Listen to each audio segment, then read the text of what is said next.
మాయా మైథిలి మకరాక్షుని వధను విని రావణుడు ఇంద్రజిత్తుని యుద్ధమునకు పంపెను. అతడు అభిచార హోమం అనగా ఒకరిని చంపబోటుకు చేసే హోమం చేసి రథసహితముగా అంతర్ధానములొంది అంతరిక్షము నుండి శరములను వర్షించుచు పీడింపసాగెను. లక్ష్మణుడు కోపంతో సర్వరాక్షస సంహారము కొరకై బ్రహ్మాస్త్రమును ప్రయోగించనెను.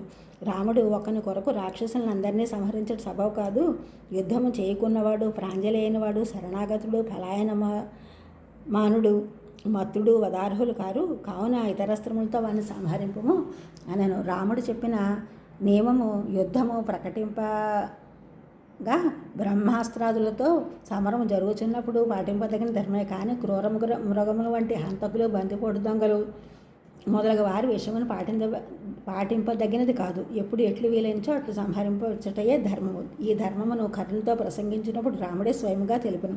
నృశంసుడే పాపకర్మమును చేయుచు భూతములకు ఉద్వేగము కలిగించినట్టు వాడు త్రిలోక పాలకుడయ్యును నిలువజాలడు. లోకవిరుద్ధములైన కార్యములు చేయువారిని భయంకరమైన దుష్ట సర్పము వలె ప్రతివాడును చంపవచ్చును అని రాముడు తెలుపును. రామలక్ష్మణుల సంభాషణను విని బ్రహ్మాస్త్రమును ప్రయోగించవలనని ఆలోచనను నిర్మించను. బ్రహ్మాస్త్ర ప్రభావం కూడా పరిమితమే. దాని ప్రభావం ముగిసిన తర్వాత వెంటనే దాన్ని ప్రయోగించడం వీలు కాదు. వేరే ఉపాయమును ఆలోచించి పశ్చిమద్వార వానర సైన్యాధిపతి అయిన ఆంజనేయుడు చూస్తుండగా ఇంద్రజిత్తు రథంపై మాయా సీతను గైకుని వచ్చెను.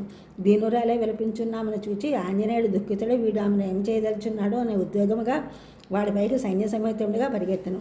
ఇంద్రజిత్తు అందరినీ వేలకొలది బాణములతో నిలువరించి దీనుడై ఉన్న ఆంజనేయునితో, శీఘ్రుడే నువ్వు రాముడు యవత కొరకై వచ్చి ఇచ్చట మాకు నాశనము కలిగించినారో ఆ ఈ సీతను నీవు చూచుండగానే సంహరించుదును అని విలపించు నా మాయా సీతను ఖడ్గముతో యజ్ఞోపేత మార్గం చీల్చెను. ఆమె హాహాకారములు చేయుచు నేల కూలెను.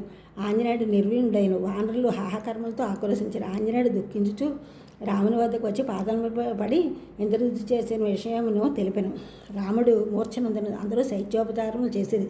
తిరిగి స్పృహలోకి వచ్చిన రాముడితో లక్ష్మణుడు ధర్మము అని చెప్పుచు రాజ్యమును వదులుకొని ధర్మం యొక్క మూలమును భేదించేటివి అని విలపించుచుండగా విభీషణుడు అక్కడికి వచ్చి రాముని దైన్యమును చూచి ఇదేమని అడిగాను. లక్ష్మణుడు జరిగిన విషయం చెప్పాను. ఇది అసంభవము, మా అన్న హృదయం నాకు తెలుసు.